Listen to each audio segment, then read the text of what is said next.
ఓం నమ శివాయ. ఓం నమ శివాయ. నేను రాంబాబు టూరిస్ట్ ఆప్టింగ్ డ్రైవర్ని. ఇప్పుడు కారుమాద శ్రీముఖలింగం అని శ్రీకాకుళం చివరి ఒడ్డున ఒరిస్సా దగ్గరలో, ఒరిస్సాకి 18 కిలోమీటర్ల దూరంలో శ్రీముఖలింగం అని ఒక ఆలయం ఉంది. ఆ ఆలయం ఎప్పుడు కూడా కారులో వెళ్ళేవాడిని, కానీ ఈసారి ఫ్యామిలీతో సొంత ఆటోలో శ్రీముఖలింగం దర్శనానికి ప్రయాణం చాలా చక్కగా జరిగింది.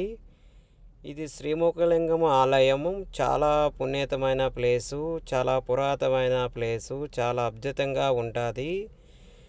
ఎంతోమంది ఇక్కడ దర్శనానికి రావాలని అనుకుంటారు, కానీ రాలేరు. ఎందుకంటే ఆంధ్రాలో ఒరిస్సాకి 18 కిలోమీటర్ల దూరంలో బోర్డర్లో ఉన్నది. శ్రీకాకుళంలో అనేక ఆలయాలు ఉన్నాయి. శ్రీముఖలింగంలో అదొక ఆలయం, చాలా పుణ్యతమైనది శ్రీముఖలింగం ఆలయం. అరసవిల్లిండి 2 గంటల జర్నీ పడుతుంది. చాలా అద్భుతంగా రోడ్డు కూడా చాలా చక్కగా బాగుంది. ఇదంతా శ్రీముఖలింగం ఆలయం అన్నమాట. చాలా చక్కగా ఎన్నో పురాతనమైన ఆలయం, రాయిలతో శిల్పాలు చెక్కి ఆలయం అంతా రాయి కట్టుతో చాలా పురాతనమైన ఆలయం అని అంటారు. నందేశ్వరుడు స్వామి నమస్కారం పెట్టుకొని ఇలాగా లెఫ్ట్ తిరిగి రైట్ సైడ్కి వెళ్తే ఆలయంలోకి ప్రవేశిస్తాము. ఇదంతా కనబడేది మేని గోపురం అంటారు. చాలా పురాతనమైన గుడి కాబట్టి ఎన్నో రోజులు ఆలయం చాలా అద్భుతం అంటారు. ఎందుకంటే ఇప్పుడు మనము గుడిలోకి వెళ్తున్నాము. మెయిన్ ఎంట్రన్స్ ఆలయం వెళ్ళే దారి రైట్ సైడు లెఫ్ట్ సైడు అమ్మవారి ఆలయాలు, స్వామివారు అనేక అవతారాలు ఉంటాయి. ఈ ఎదురుగా వస్తున్న పిల్లలు మా అమ్మాయి, అబ్బాయి, అలాగే మా ఫ్యామిలీ మెంబర్స్ అందరం కుటుంబ సభ్యులతో ఈ ఆలయానికి వెళ్ళాము. దర్శనం చేసుకుంటూ చాలా అదృష్టకరం ఏమిటంటే ఆ రోజు చాలా స్వామివారికి అభిషేకం జరుగుతున్నది. అనేక మంచి రోజు కారణం వల్ల అభిషేకం జరుగుతూ మేము దర్శనం చేసుకున్నాము. చాలా చక్కగా దర్శనం అయింది.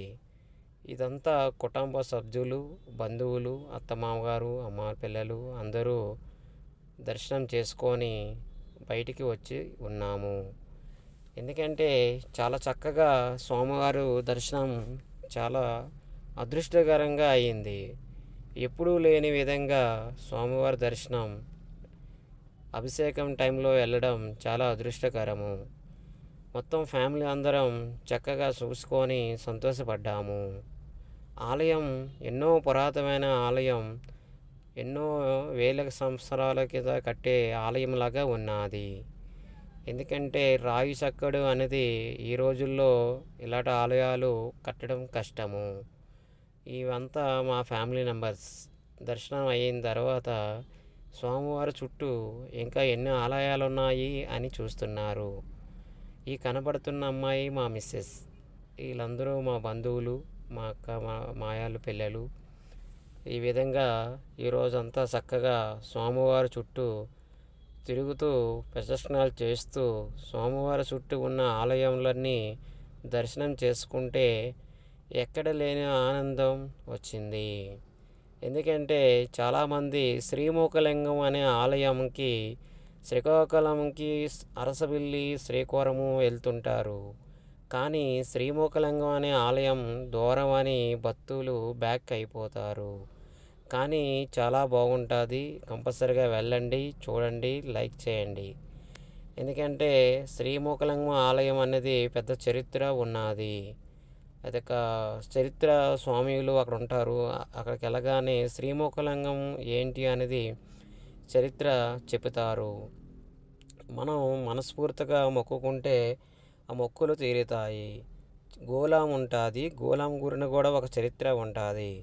అదంతా నేను చెప్పాలంటే నేను చెప్పలేను. ఎందుకంటే మనం ఒక ఆప్టింగ్ డ్రైవర్మి. పుణ్యక్షేత్రాలన్నీ తిరిగే అదృష్టం ఒక ఆప్టింగ్ డ్రైవర్గా, కార్ ఆప్టింగ్గా ఎన్నో దేవస్థానాలు తిరుగుతూ, అలాగే శ్రీముఖలింగం ఆలయం మన ఆంధ్రాలో దగ్గరలో ఉన్నదని భీమిలి నుండి ఫ్యామిలీతో ఆటోలో బయలుదేరి అరసవెల్లి, శ్రీకాకుళము, అలాగే శ్రీముఖలింగం కూడా దర్శనం చేసుకున్నాము. వీళ్ళందరూ మా ఫ్యామిలీ మెంబర్స్ మాట. వీళ్ళందరూ ఈ గుడికి ఫస్ట్ టైం వచ్చారు. కూర్చున్న అమ్మాయి మా పాప. ఎన్నో రోజులు బట్టి ప్రయాణం వెనకబడింది, కానీ సోమవారం దయ వల్ల ఆలయంకి త్వరగా వచ్చి దర్శనం చేసుకున్నాము. మీరు ఒకటి గమనించండి, శ్రీముఖలింగం ఆలయం ఒరిస్సాకి 18 కిలోమీటర్ల దగ్గరలో ఉంటుంది. శ్రీకాకుళం డిస్టిక్లో ఉన్నది. మనం అనుకున్న కోరికలన్నీ ఇక్కడ చాలా ఫాస్ట్గా నెరవేరుతాయి. వీళ్ళందరూ మా ఫ్యామిలీ మెంబర్స్. ఒకటి మా అత్తవారు పిల్లలు, మామగారు పిల్లలు, బామ్మర్దులు, కూతుర్లు, మా మిస్సెస్ అందరూ ఇందులోనే 2 ఆటోలో వచ్చాము. దర్శనం చేసుకొని బయటకు వస్తే రాములగారి గుడి దగ్గర స్వామివారు అన్నదానం జరుగుతుంది. ఒక పెద్ద ఆయన అక్కడ కొంతమందికి రోజుకి అన్నదానం పెట్టాలని అనుకుంటారు. ఇక్కడ బస్ స్టాప్, ఇక్కడ గంటకి ఒక బస్ స్టాపు, గంటకి ఒక బస్సు ఉంటుంది. అలాగే చాలామంది రోడ్డు బాగోలేదు అనుకుంటారు, రోడ్డు చాలా చక్కగా ఉన్నది. అలాగే రాంబాబు టూరిస్ట్ ఛానల్ సబ్స్క్రైబ్ చేసుకొని లైక్ చేయండి ఫ్రెండ్స్. అందరూ బాగుండాలని కోరుకుంటున్నాను.